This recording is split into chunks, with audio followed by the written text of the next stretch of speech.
Well, we are officially in the home stretch of our Defiance sermon series. 2 more weeks after today, but the story has unfolded to the point of no return, so to speak. The tipping point is upon us. The water or the heat has been turned up and the water is starting to boil. Because Mark, he spent the first 10 chapters telling us all about Jesus' ministry in Galilee, where he would heal people, where he would exercise his power and control over nature, where he would redefine what it is to be made right with God as he is preparing his disciples for what's to come and revealing more and more of who he is and his purpose or his mission here on earth. And then in chapter 11, Mark shifts the focus to Jesus' last week, which takes place in Jerusalem and the Judean countryside. And so now we get this kind of zoomed in picture of Jesus and the confrontation that he has with the religious leaders has hit its head, or is hitting head. And so what's happened here is the religious leaders are ready to do something about this guy named Jesus. They can't silence him. They can't stop him. And so Mark begins chapter 14. It's the first of a series of events that ultimately leads to the crucifixion of Jesus. But to understand why the religious leaders are feeling this way, I think it's important to understand what Jesus has been doing the past couple days. Jesus brought judgment upon the temple when he goes in and he flips tables over because the temple was being used as a marketplace and not honoring God. He told this story or this parable of a fig tree that he then cursed and it died, which was a symbol of Israel's fruitfulness, or really their lack of fruitfulness. He publicly humiliated the religious leaders in the form of winning a debate and in the process calling out their hypocrisy and letting others know that maybe these guys don't have it all figured out. And then there's a private conversation where Jesus speaks of apocalyptic things. What's going to happen to Jerusalem? What's going to happen to the Israelites? What's going to happen to Jerusalem and the temple? And the news is not good. It's trials, it's tribulations, it's trouble. And so it's no wonder that the religious leaders, as we pick up the story in Mark chapter 14, that we see this picture of a backroom conversation, a behind-the-scenes look where they are ultimately establishing this reality for them that Jesus must die. And what's interesting here is that they have a problem. Mark poses a problem that they're dealing with. And you might think the problem is, should we kill Jesus and break the 5th commandment, which would definitely not honor God? But that's not the dilemma that they're dealing with here today. The dilemma is, how do we do it in a way that doesn't start a riot?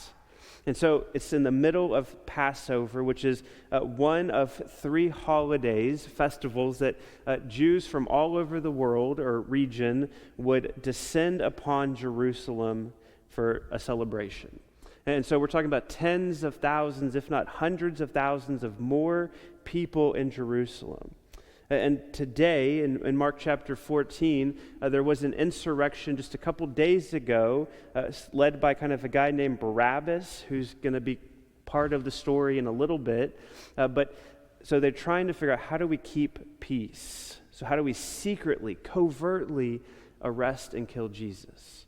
Because ultimately what they didn't want was to lose their power, their authority, their control in governing Jerusalem and the Judean countryside. And so here they are, a problem to deal with. And now Mark, he leaves the problem unresolved as he shifts his focus to this story in the middle. But before we get there, because that's kind of where we're going to spend today, Mark solves the problem for them in verses 10 and 11. When we see one of Jesus' disciples, Judas Iscariot, agree to betray Jesus. And so now the religious leaders who needed an opportunity now have a shot. at fulfilling their goal of killing Jesus. I'm going to pause here for just a minute because I think that as believers 2,000 years later, the shock of Judas betraying Jesus has kind of worn off a little bit. Like, we know Judas betrays Jesus. And so for us, it's not this grand news. But for the first century writers or readers, this would have been a moment in the story where they gasped because it was shocking. It was Judas doing the unthinkable. And here's why. Because the relationship that disciples had with their rabbis was a stronger bond, a stronger connection than that of a father and a son. In fact, Jewish law, the ceremonial law, so to speak, would say that if your dad and your rabbi were both kidnapped, and their kidnappers were requesting a ransom, that you would actually pay the ransom for your rabbi before you paid the ransom for your father. And so for Judas to betray Jesus is just this unheard of thing. And so what we see here is Mark is ultimately, he's making us a sandwich. And I don't know about you, but sandwiches, like the bread is good, but it's the stuff in the middle that matters the most, that makes the sandwich good. And so Mark is essentially putting opposites together. On one hand, the bread of this passage is people who are here to be against Jesus. They're betraying Jesus. They're rejecting Jesus. But then in the middle, where we're going to turn our focus to here in just a second, is what it looks like for true discipleship. But Mark is painting this picture that those on the inside, those who should have it all figured out, those who should be the ones who are faithfully following Jesus are the ones who are actually on the outside, and that the outsiders are the ones who are welcomed in. So now, we go back to verse 3. It's the story of Jesus being anointed by a woman who is unnamed by Mark. And he hones in on the details here, which is uncharacteristic of Mark, who normally just kind of gives us the general information, but he tells us that Jesus is in Bethany. That Bethany is on the outskirts of Jerusalem. It's about a mile to the east of Jerusalem. It's not the hub of the city. And Jesus, this is where Jesus would have kind of had his home base while he was in this region. It's where he would go to at the end of the day to sleep, to eat, and to rest. And so Jesus is here in Bethany on the outskirts of town in the home of a man named Simon the leper. Now, if we know anything about the Bible, we know that people who had skin diseases or leprosy or some sort of skin irritation, they were treated as outcasts. You couldn't associate with them. And so we see Jesus, again, with an outsider, and yet it's safe to say that either Jesus healed this man, Simon, or someone healed this man, and he was healed of his leprosy, but the stigma remained with him. And so Jesus is now at this man's house celebrating a feast. He's having a feast. He's reclining at the table. He's not sitting at the table in a chair, but he's laying at a table, celebrating, getting ready to celebrate the Passover. He's with friends and family, presumably, that are all there together. And so we see in this moment a woman who interrupts the meal, and she brings with her an alabaster jar of very expensive perfume. It's made of pure nard. And now nard is a rare plant that comes from India. So it wasn't a locally sourced thing. A jar of very expensive perfume, other translations call it an ointment. So I want you to think about it in this way. It's not perfume that you spray in this fine mist. It's not a thick, creamy lotion, but rather it's probably more or less like massage oil. The consistency of massage oil is what it is. So it's liquid, but it's still kind of a little bit thicker maybe. And so this lady brings this jar of expensive perfume. And now just to keep in mind that women in this day wouldn't have been able to afford the value attached to this jar of perfume, meaning that this jar of perfume was likely a family heirloom. It was something that perhaps was passed down from generation to generation. It was a safety net for her family. Like if the dad or the family fell on hard times, they would be able to take this jar and sell it to get by. It could have been a dowry that would have been paid to her future husband. So we're talking about her future here. But what she does is she brings pretty much the most expensive thing she has. And she breaks the jar and she pours it on Jesus. She anoints him. She anoints the Messiah, which means the anointed one, in the days leading up to his death and his burial. Now we know that as we think about this, as we look at this, we see this woman who breaks the flask. And here's a picture of an alabaster jar. And so they would have stored this valuable thing in this jar, and the only way to access it would be to break the jar, meaning this is its one and only use. There was no coming back to it. There's no saving it for later. It's all going to be used in this moment. And so she pours it all on Jesus. She anoints him.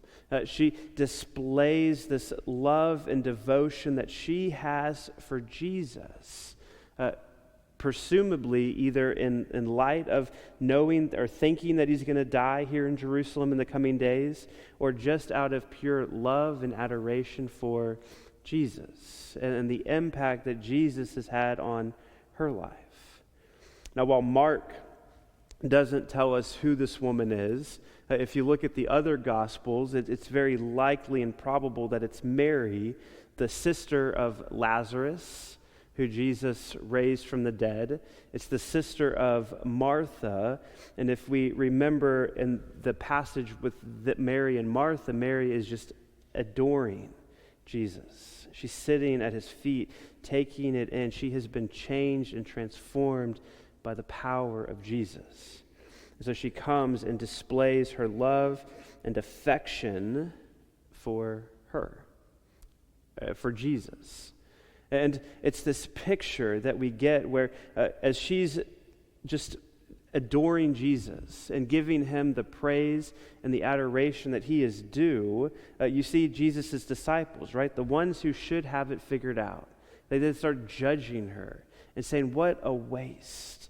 We could have used this for other things, and yet Jesus looks at her and says, no, what she is doing is a beautiful thing for me. And so we see, and it's a simple story, she brings the most expensive thing she has. It's her safety net, it's her future, and she pours it all on Jesus. Why?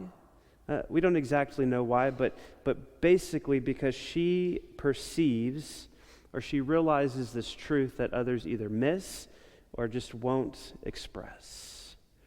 And so for this woman, she sees the value hidden in plain sight. It reminds me of this story from a few years ago, and it actually happened here in Austin. A woman by the name of Laura Young was thrifting. Any Goodwill shoppers out there? A couple of us? Okay, good. We love thrifting and trying to find good deals, but we've never experienced something quite like this. Laura Young. She's at one of the Goodwills up north in Austin, and she happens to walk past this bust sitting on a shelf. She looks at it and she says, I've got to have it. She thinks it could be worth something, but she doesn't quite know. She could just tell the craftsmanship was good. And so she shells out the $35, which is probably more than I would pay for something at Goodwill like this, but she does it.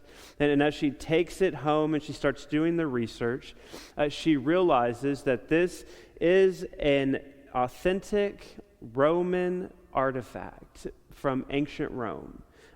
Essentially a priceless artifact just sitting on a shelf in Goodwill for people to walk past and completely miss. Now the story from there kind of continues down this rabbit hole, and I started watching it, but apparently it's stolen during the World War II, and the German government wants it back. And I don't know where it is at the moment, but that's the history, and so it's kind of a cool thing. But sitting there on the shelf and hidden in plain sight is this priceless piece of history. And I wonder how many people walked past that head before Laura stopped and saw its value. And I think this is in many ways what's happening here today in our passage. We see Jesus' disciples who still just don't quite get it. We see the religious leaders who don't understand, who are missing out. And yet we have this woman who gave everything to show her love and her value of Jesus. And so Jesus commends her for her faith, commends her for getting it right. And Jesus says, leave her alone. She has done a beautiful thing to me. She did what she could. She poured perfume on my body beforehand to prepare my burial. See, she wanted everyone to know that she loved and valued Jesus, that he was worthy of her most prized possession, that he was worthy of her letting down her hair and wiping his feet with it, right, which would have been unheard of losing all dignity and glory for herself. Right, this is what she does and what she shows us. And the language in Mark is kind of weird, but this is what essentially he's saying. What she had, she did to beforehand anoint my body. And it's a simple reminder. The application for us today as we think about our lives, as we think about what God has done for us, who he is and how he's loved us and how he has blessed us with his grace and his goodness and his faithfulness throughout many times in our lives. The question is this, the response to what God has done for us is this, is what you have, you do for him. What you have, you do for him. In light of the new life that he has given us through his death and his resurrection, in light of a future that is secure and set for eternity, in light of the people that he has placed in our lives to love us and support us, in light of his continued provision daily, in light of his care and his compassion in our lives, in light of all good things, we take what we have and we do it for him. Because at the end of the day, Jesus is after our hearts. And while extravagant acts of faith and devotion are great, and there's no discrediting that, it's the simple things that often can make the biggest difference. This past week, I had the privilege of performing a memorial service for a lady, Fran Farley. And as her granddaughter was talking about her grandma, what stood out to me was that it wasn't lavish trips or these big experiences or expensive things that made the impact. It was these everyday moments of life where Fran just loved on her grandkids, where she loved the people around her, that left a lasting mark on the lives of the people around her. And so for us, it's how do we take what we have, where we are, and how do we use it to give it to God? How do we do it for him? Where we work, in our neighborhoods, in the grocery stores, in our families, in our communities, wherever God has us, how do we take what we have and do it for him? Because the reality is that he is worthy of it all. There's a song, a hymn. It's hymn number 425 in our hymnal, but it's the song called "When I Survey the Wondrous Cross." And here's verse 4. And it's this reminder of, because of who God is, because of what he has done for us, that ultimately we give him our everything. And so it says this: were the whole realm of nature mine, that were a tribute far too small. Love so amazing, so divine, it demands my soul, my life, my all. And so the question that I want us to leave with today is this: is as you reflect on this passage, ask yourself, does Jesus have my all? Does Jesus have my all? And if the answer is yes, that's fabulous. But I would imagine that if you're like me, there's probably some areas in your life where maybe Jesus doesn't quite have it all. Where we need to say, God, I want to take this part of my life. I want to take this area. I want to take this circumstance or situation, whatever I'm dealing with, and I want to break the jar at your feet. And I just want to give it all to you so that I can take what I have and I can do it for you. And that's the calling that we have. That's what we are invited to do in response to everything that God has done for us. And the reality is that he is worthy of it all.